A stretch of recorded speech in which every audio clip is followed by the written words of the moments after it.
Olá, queridas amigas, queridos amigos, sejam bem-vindos e bem-vindas. É com muita satisfação e alegria que estamos aqui mais uma vez para poder divulgar os estudos das escolas iniciáticas do passado.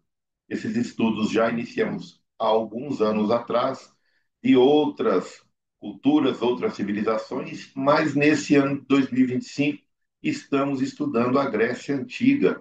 Já estudamos o grande sábio da antiguidade, Pitágoras, os seus versos dourados, né, de Pitágoras, e agora estamos estudando Platão, Sócrates, através do livro A República de Platão, essa grande obra. Estamos no livro 8 e vamos dividir aqui os estudos, então, com todos, do livro 8.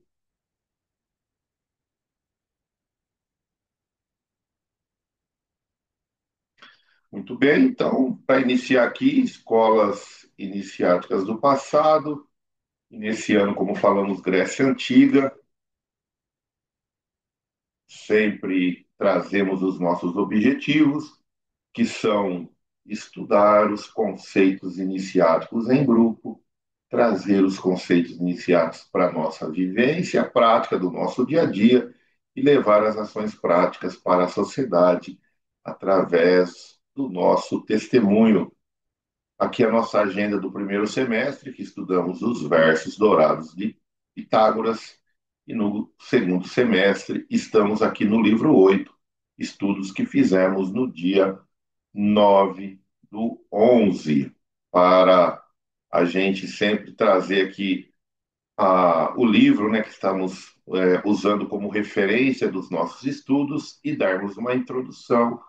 Trazemos sempre um pensamento, uma reflexão desses filósofos antigos, e aqui é de Sócrates que diz: se todos os nossos infortúnios fossem colocados juntos e posteriormente separados, igual para cada um de nós, ficaríamos muito felizes se pudéssemos ter apenas, de novo, só os nossos infortúnios. Então, como falamos, estamos no livro 8. Aqui Sócrates, Glauco e Adimanto, né, esses três sempre estão ali envolvidos nos seus diálogos, com mais constância Sócrates e Glauco. E nesse livro 8 apresenta a degeneração da cidade ideal, né, Calípolis, Calípolis, e descreve quatro tipos de regimes, né? Podemos até considerar cinco, mas ali basicamente ele considera quatro tipos de regime político que surge quando a justiça e a educação dos guardiões corrompem. Então, assim, quando é corrompido, ele vai apresentar quatro tipos de regime e vai apresentar o regime que a justiça prevalece. Então, aqui nesse capítulo, a gente basicamente iremos abordar esses cinco tipos, né, políticos, e será bem surpreendente que para muita gente aqui as ideias que Sócrates trouxe há mais de 2.400 anos.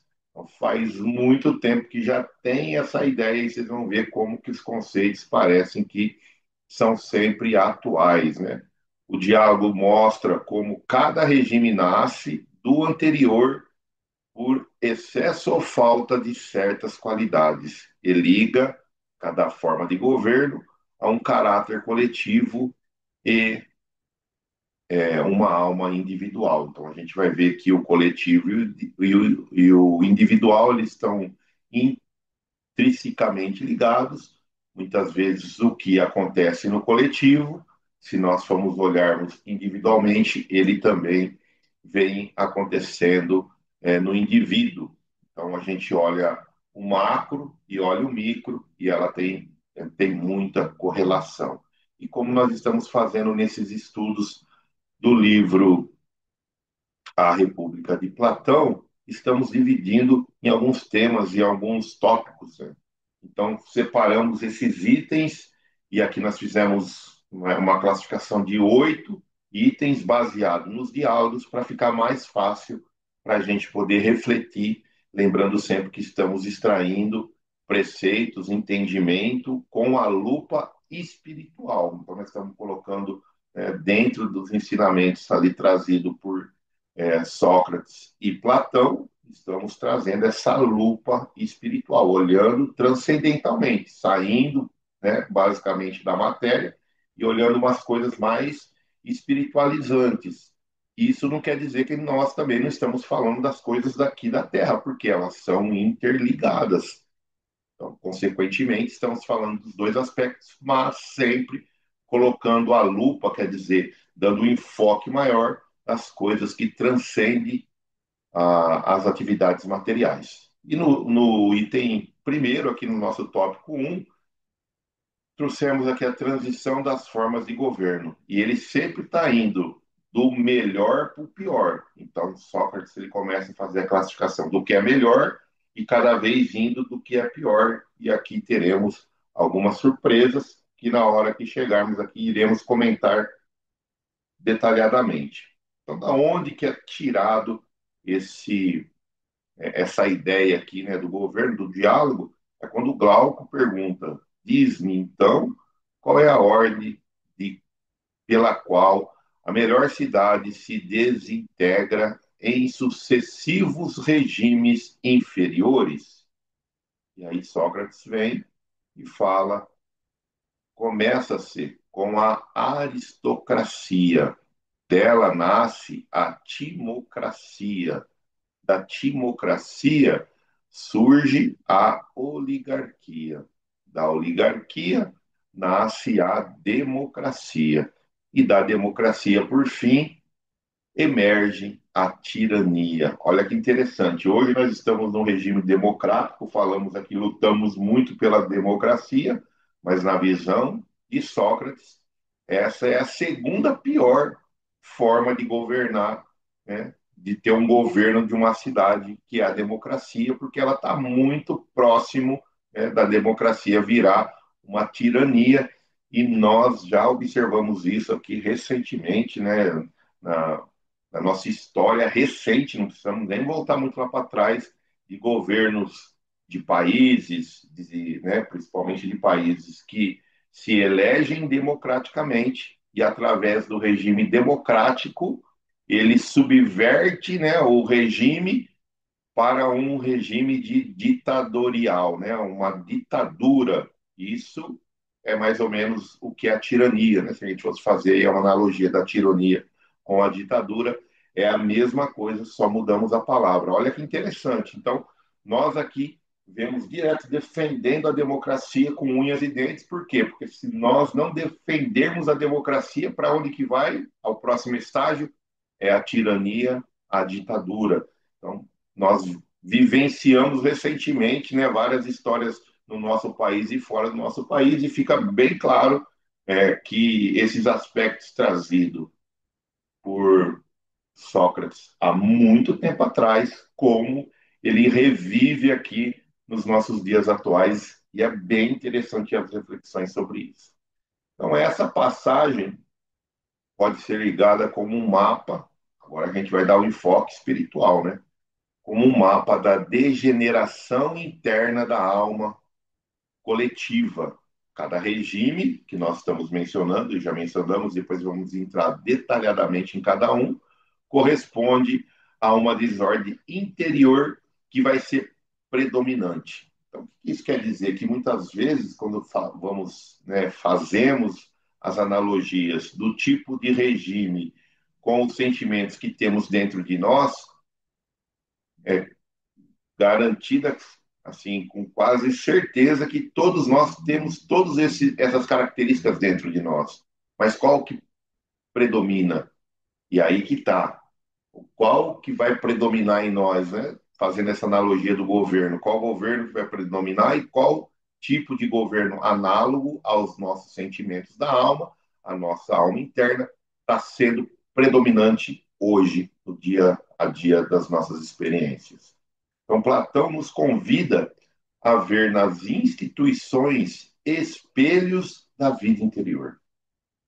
Sem o cultivo da clareza racional e do despojamento, a comunidade evolui segundo impulsos inferiores até que uma única paixão tirânica toma posse da alma coletiva e da alma individual.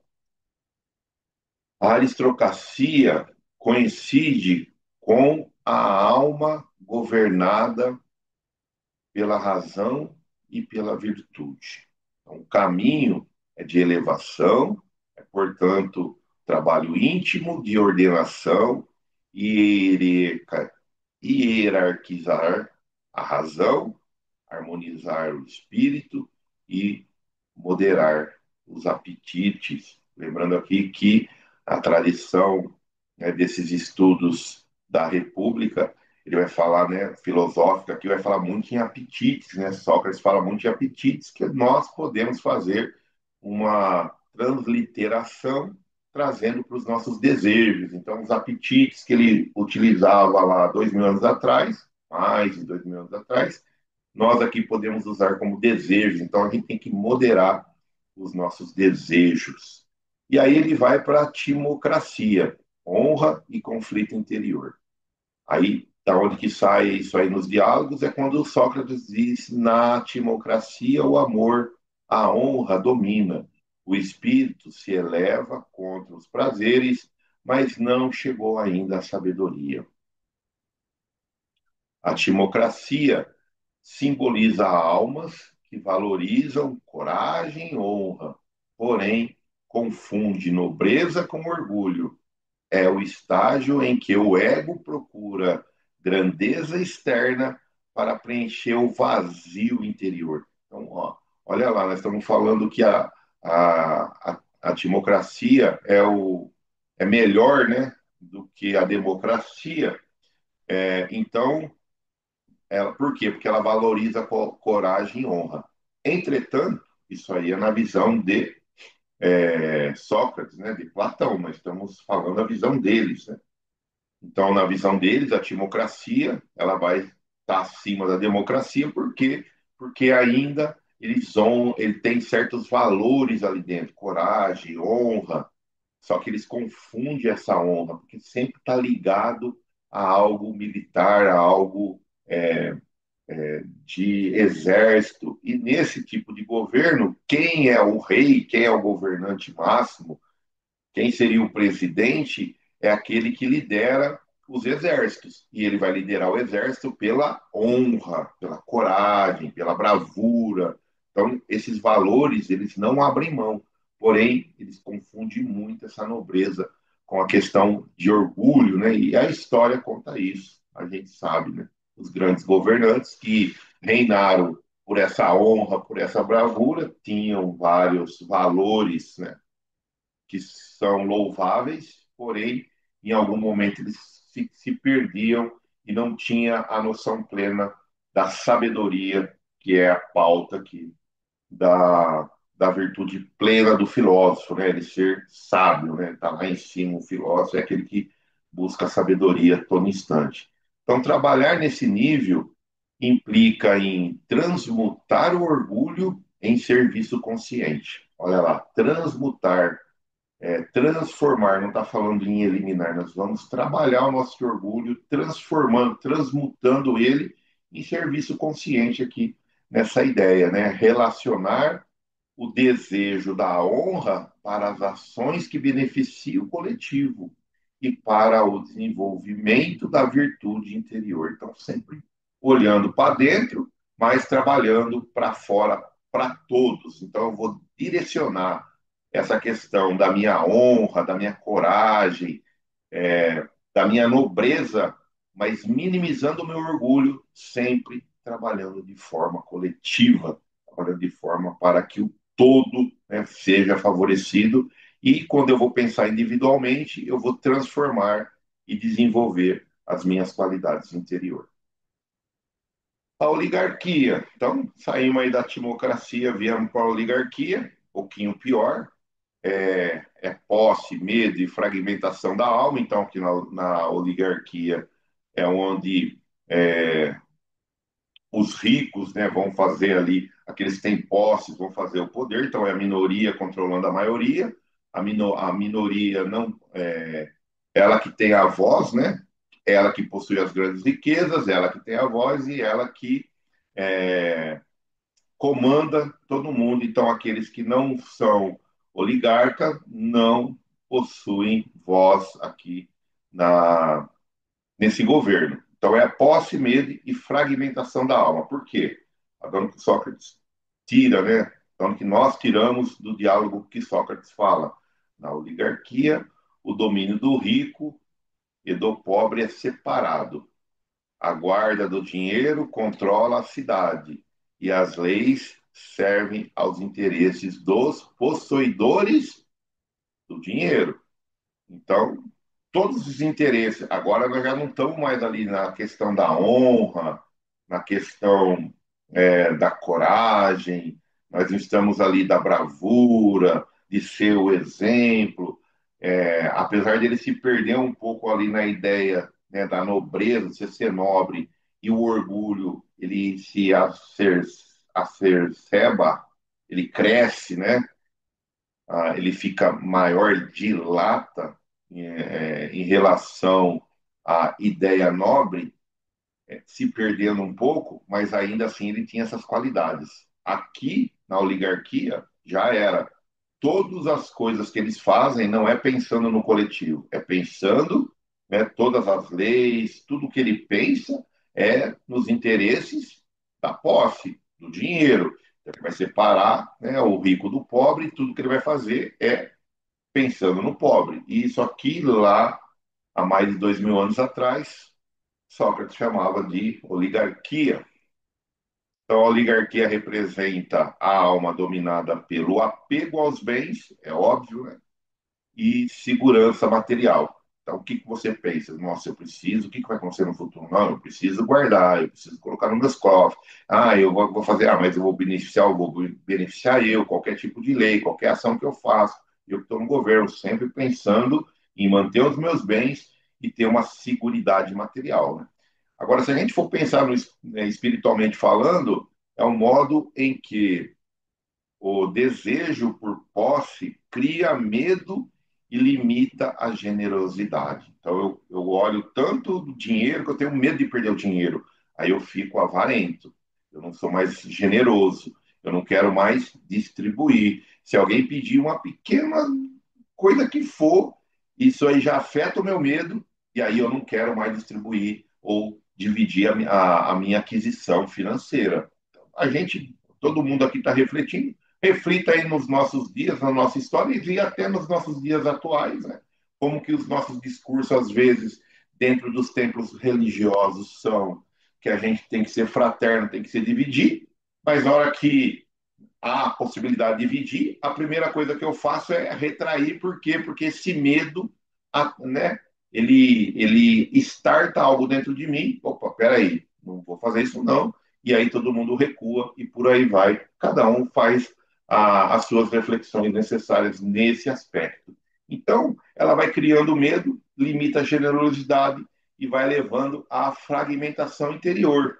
O eu rico e o eu pobre coexistem em tensão.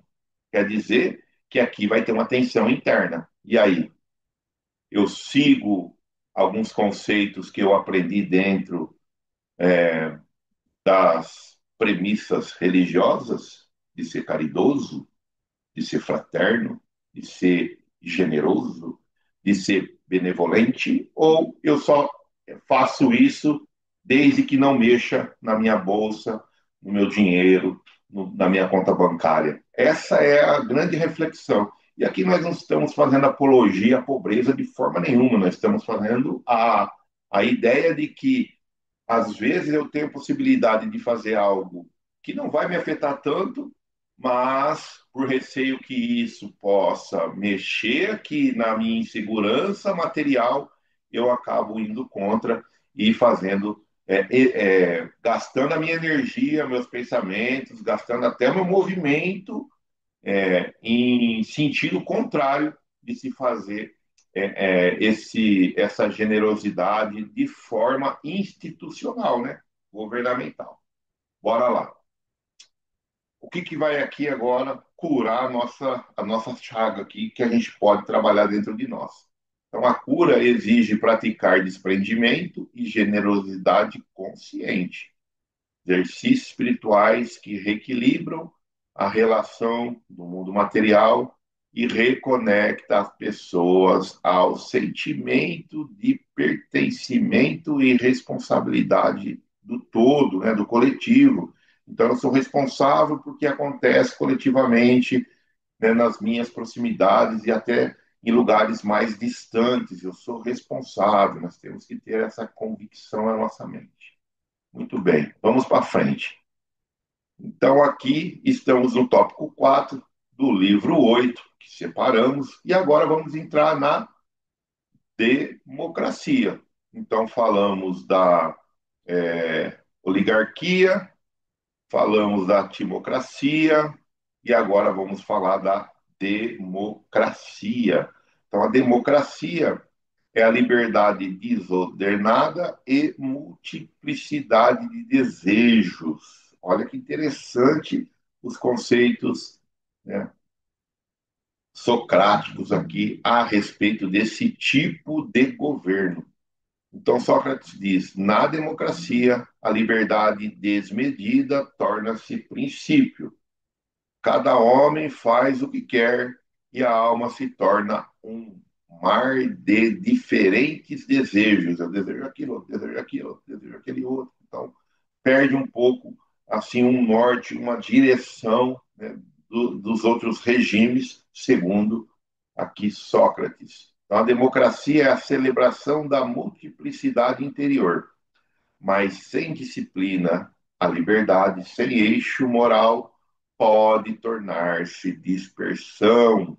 Muitos desejos emergem, disputando atenção e energia, criando confusão e ansiedade. Então, quando a gente faz a ideia da democracia dentro de mim, muita coisa pode aflorar se eu não tiver, né, um eixo moral para seguir, se eu não tiver uma disciplina do que eu quero, isso pode fazer com que eu gaste muita energia, que eu tenha muita ansiedade, que eu perca a ideia da onde eu quero chegar, para onde eu quero ir, eu fico confuso e não acabo não chegando a lugar nenhum. Então, recomenda-se a, aqui a é recomendado aqui que a liberdade seja orientada e sempre cultivada pelo discernimento para escolher quais liberdades aprofundar a alma e quais a distraem. Então, olha só, o discernimento, né, vai ter que estar ali a razão, o entendimento, o autoconhecimento, para que eu quero a liberdade, porém eu tenho que saber, né, das minhas limitações, saber o que, que não é tão bom para mim, então eu vou evitar, e o que é bom para mim eu vou exercitar cada vez mais, desenvolver hábitos de concentração, presença e compromisso com os valores superiores. Isso nos ajuda nessa analogia, né, da democracia dentro dos nossos sentimentos. Se a gente fosse pensar dentro de nós esse tipo de governo democrático, né, onde todo mundo tem a voz, todas as pessoas têm o peso, né, de dar a sua contribuição, a sua palavra. Então, a democracia consiste em que a maioria, né, comanda ou tem força de opinião, porém sabemos que isso não é na sua integralidade, né, real, principalmente nos dias de hoje. E chegamos no último, a tirania. Então, a democracia ela só é melhor do que a tirania. E aí a tirania, sempre estamos fazendo aquela visão com os olhos espirituais, né? Então ela leva à escravidão pela paixão, e pela perda do eu superior. Então a gente se afasta disso. Sócrates disse nos seus diálogos: o tirano é o mais miserável dos homens, governado por suas paixões, ele é escravo do que pensa dominar. É muito lindo. Vou ler de novo isso aqui, que isso aqui tem que fixar nas nossas mentes, nós que estamos buscando, né, essa transmutação do homem da matéria para o homem do espírito. O tirano é o mais miserável dos homens, governa por suas paixões, ele é escravo do que pensa dominar. Escravo do que pensa dominar. E acho que ele domina, mas na realidade ele se torna um escravo daquele desejo, daquelas paixões. Muito interessante, né? A tirania é o ponto extremo em que a parte irracional e apetitiva da alma expulsa a razão. O tirano exterior é reflexo do tirano interior, aquela voz compulsiva que ordena sem justiça. Então a gente sabe que a tirania, né? Quem está lá governando por tirania é aquele que vai fazer o que ele quer, se é melhor para o outro, se é pior, não importa. O que manda é o desejo, a vontade dele. Isso aí nós somos bem conhecidos, né, pela nossa história de muitos monarcas, reis, ditadores, e toda a nossa história a gente vê bem isso, né? O governo e como a gente traz essa ideia, né, dessa tirania para dentro de nós, né? Então, para dentro de nós, a libertação passa pelo reconhecimento da escravidão interior. Então, primeiro eu preciso saber, eu sou escravo. Então, se eu quero, olha que analogia bacana que a gente pode trazer para dentro de nós. Se eu tenho um determinado vício, e vício a gente sabe que é uma tirania dentro de nós, estou fazendo essa analogia, né, do governo de todos para o governo interno. Então, por que, que é uma tirania? Porque eu sou dominado por esse vício. Então, não consigo ficar sem. Se eu falar, hoje não quero, não vou fazer, a gente não consegue. Por quê? Porque nós ficamos escravo desse tipo de vício. E a gente pode falar também de alguns sentimentos, tá? Não é só vício material, não. Então, alguns sentimentos é, de ter rancor com as pessoas, de ter ódio para com as pessoas, querer o mal das outras pessoas. Eu fico escravo desse sentimento de querer o mal das outras pessoas, porque eu não consigo me libertar disso. Eu quero bem, eu não consigo, eu só sei querer o mal. Então, o que a gente tem que fazer?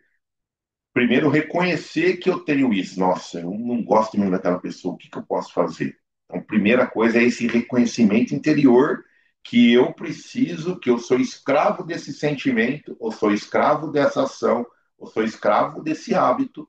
A partir do momento que eu reconheci isso, eu vou para a segunda parte. Então, eu vou fazer as práticas do autodomínio e das transformações das paixões em força criativa, permitindo que a vontade seja guiada por sabedoria em vez de por impulsos destrutivos. O que é a força criativa? Eu vou pegar essa energia e vou aplicar em alguma coisa, de preferência para ajudar outras pessoas.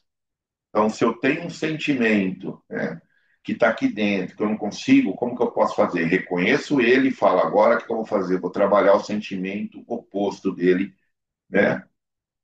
Ajudando as pessoas, instituições, se colocando à disposição para fazer qualquer tipo de auxílio fraterno, né, para aquelas pessoas, entidades, não importa. E isso vai fazer com que seja um antídoto para a tirania sentimental, ou essa analogia que estamos fazendo dentro de cada um de nós. Vamos em frente. O item 6 aqui, o tópico 6 que separamos do livro 8, a degeneração da alma, é as imagens do piloto e do navio. Aqui vai fazer analogia, né, de quem é o timoneiro ou quem é o piloto de algum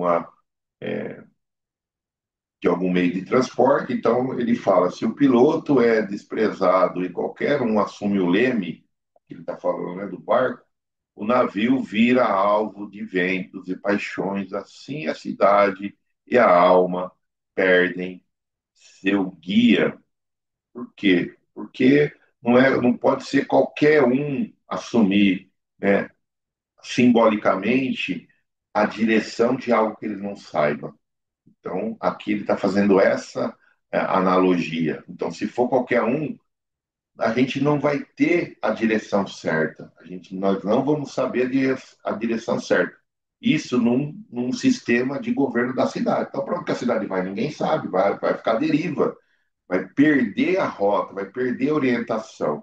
Trazendo para nossas coisas espirituais, então o piloto a gente pode caracterizar como sendo a nossa razão iluminada. O navio, a alma coletiva ou individual. Então, espiritualmente, quando não há liderança interior, quem que lidera interiormente? Somos nós mesmos. Nós precisamos ter o controle das nossas vidas, né? O controle do barco da nossa vida, aqui fazendo analogia. Porque se eu não tenho esse controle, eu preciso dessa liderança, né?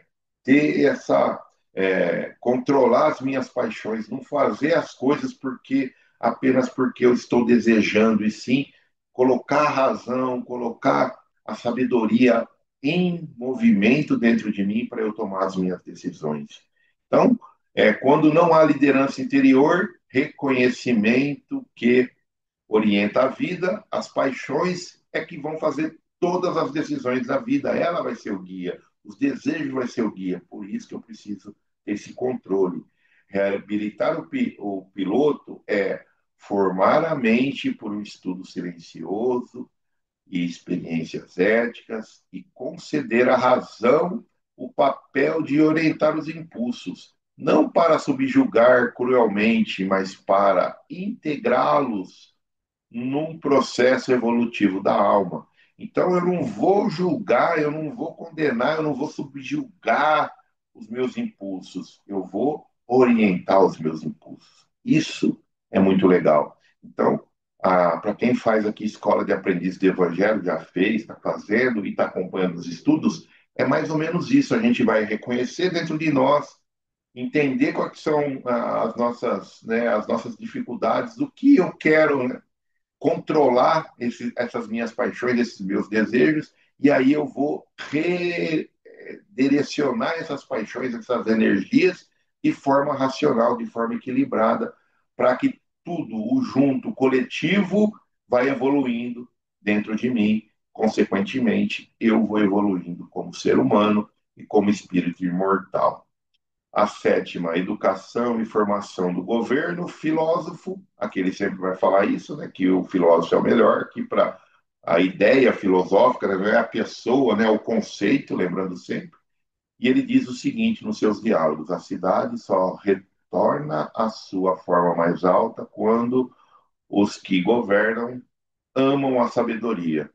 Só o filósofo pode ver o bem.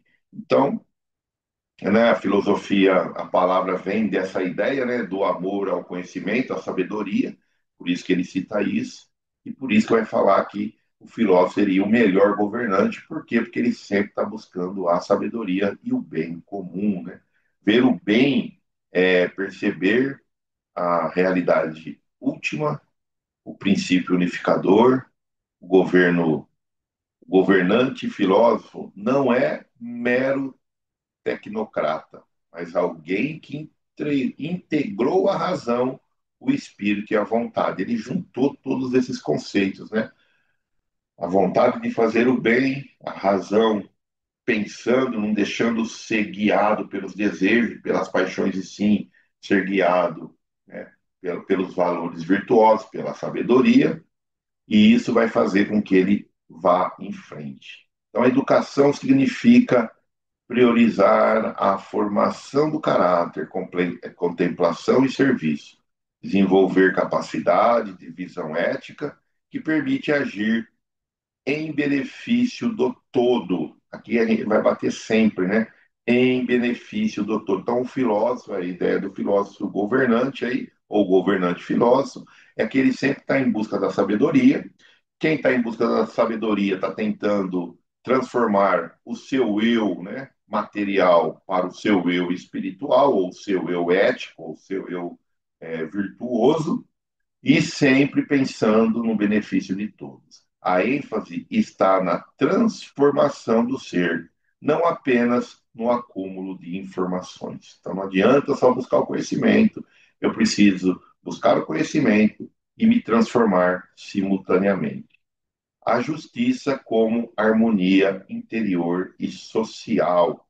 Então, Sócrates diz: a justiça é cada parte da alma e da cidade fazendo o que lhe é próprio e mantendo a ordem entre as partes. Então, a justiça está ali dividida nas partes e ela, aliás, a justiça está ali integrando as partes que nós temos, né? E ela vai gerando a ordem. A justiça é sintonia. A razão reina com discernimento. O espírito atua com coragem. E o apetite, as paixões, os desejos servem com moderação. No plano coletivo, isso equivale a vocações alinhadas com o bem comum, sempre o bem comum. O cultivo dos papéis íntegros, aceitar e transformar as próprias funções com humildade e dedicação, e trabalhar pela reconciliação entre papéis individuais e o propósito maior da comunidade. Então, aqui é fazer essa integração entre o que o indivíduo quer e o que é melhor para o todo, né, para toda a comunidade. Que sempre chegamos aqui no fim dos tópicos, né, do tópico 8 do livro 8 e sempre destacamos dois, três, quatro aspectos aqui que podemos refletir de todo o livro, e aqui pegamos dominar os medos e seguir melhorando, guiar a nossa própria vida. Né? Pegamos esses dois tópicos, e lá no livro dos Hebreus, Bíblia Hebraica, Velho Testamento, livro Salmos, capítulo 27, verso 1, o Senhor é a minha luz e é a minha salvação. De quem terei medo, o Senhor é a fortaleza da minha vida. A quem temerei? Então, aqui o salmista falando que quando ele está com o Senhor, ele não tem medo e ele não teme seguir adiante. Ainda na Bíblia hebraica, Velho Testamento, o profeta Neemias, no livro dele, né, do profeta Neemias, no versículo 19 do capítulo 9, todavia, tu, pela multidão das tuas misericórdias, os não deixaste no deserto.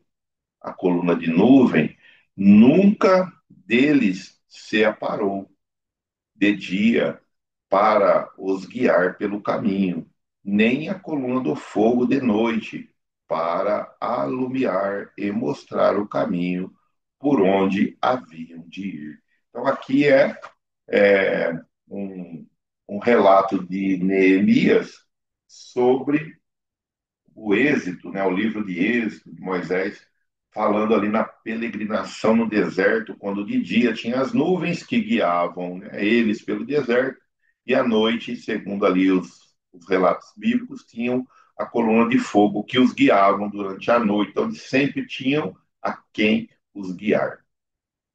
Já na Bíblia cristã, Mateus, capítulo 14, verso 30, ele diz: reparando, porém, a força do vento, teve medo, e chegando a submergir, gritou: Salve-me, Senhor! Aqui é o relato de Mateus sobre a passagem que Jesus, né, segundo os textos cristãos, Bíblia cristã, né, Novo Testamento, Mateus vem falar que eles estavam pescando e Jesus vem andando, né, sobre as águas e, segundo os relatos, Pedro também vai diante dele andando, mas quando ele tem medo, ele afunda. Quer dizer, o medo nos paralisa, né, faz a gente ficar estagnado, faz a gente se afundar naquele é, naquele medo ou naquela situação. E é aí que a gente tem que tentar controlar o nosso medo para seguirmos adiante. Pedro não conseguiu, nessa passagem ele afunda e Jesus vai ao seu resgate, segundo a literatura bíblica. Ainda na Bíblia cristã, Lucas relata no versículo 39 do capítulo 6, e dizia-lhes uma parábola: pode, porventura, o cego guiar o cego? Não cairão ambos na cova? Então, aqui é falando que nós temos que refletir, né, para onde nós estamos indo, porque Se eu não enxergo o caminho, como que eu vou guiar alguém? E hoje, para nós aqui que estamos dentro das fileiras cristãs, o guia é Jesus e o caminho é o seu evangelho. Na parte do Espiritismo, pegamos num livro chamado Alma e Coração, capítulo 29, que tem um título Distúrbios Emocionais, e pegamos um trechinho aqui. E adotamos o medo por norma de ação, no exagerado apreço de nós mesmos, e dessa inquietação sistêmica comumente se deriva um desgosto contínuo contra as forças da vida que nos entristecem o veículo de manifestação. Então, aqui está falando sobre essa questão do medo também, que nos paralisa. Também trouxemos um trechinho aqui de Maria Dolores, né, Psicografia de Chico Xavier, o livro anterior também é Psicografia de Chico. O nome do livro é Alma e Vida, capítulo 12, Gente Nossa.